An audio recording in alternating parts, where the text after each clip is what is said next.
sanesipun iki mau ingkang rawuh ana pratandrawati Paman Durna Ulu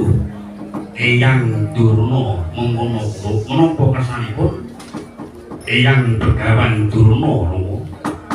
kepengin bakal saking ngambil pusaka kaca preset kanggo nitipesa ana ngendi lan gawe wahyu kayu manik imandaya plutuh kuwasane kula Ngarkasura madhep dawuh para moy bertaki iki dadakan nglayoni dadakan usuli Paman Durna iki mau adalah kathah kebedhe anggayuh nukring Jawata pangayu kasebat Rama iya mengkono nggih ing sumundhut dina iki Nrakasura tata-tata karep didherake marang Kandang Taruna Wisnubrata ing sadaya menapa putra kedah Wadyabara saking Ratu Tarjusna yen jeneng sira nggo Wadyabara segas papan kurang berjare bakal dadi pandiri godamu anggone bakal gawe daring Jawata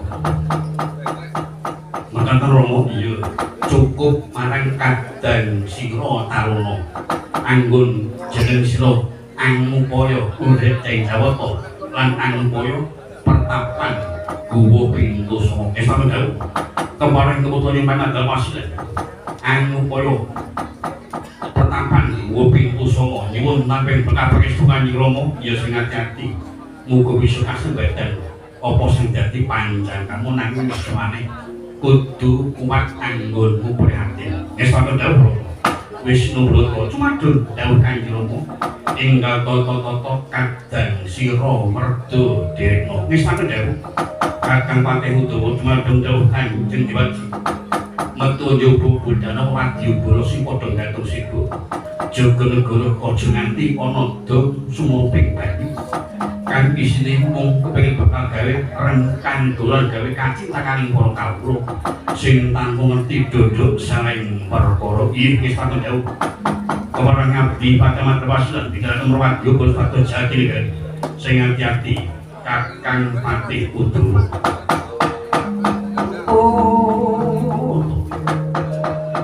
Pusupurna sabdaning nata sabda pandhita ratu sabda pangucap pandhita meratu ngarani no pandhita nyabda datang mulawali yen Narendra ndika napa tiyang sakneke pindha tirta kresna kang kuwi datang sita tanpa wibet nang sini esti manah kasepun tangadaton jeluk saking dampar dinampi gamparan gading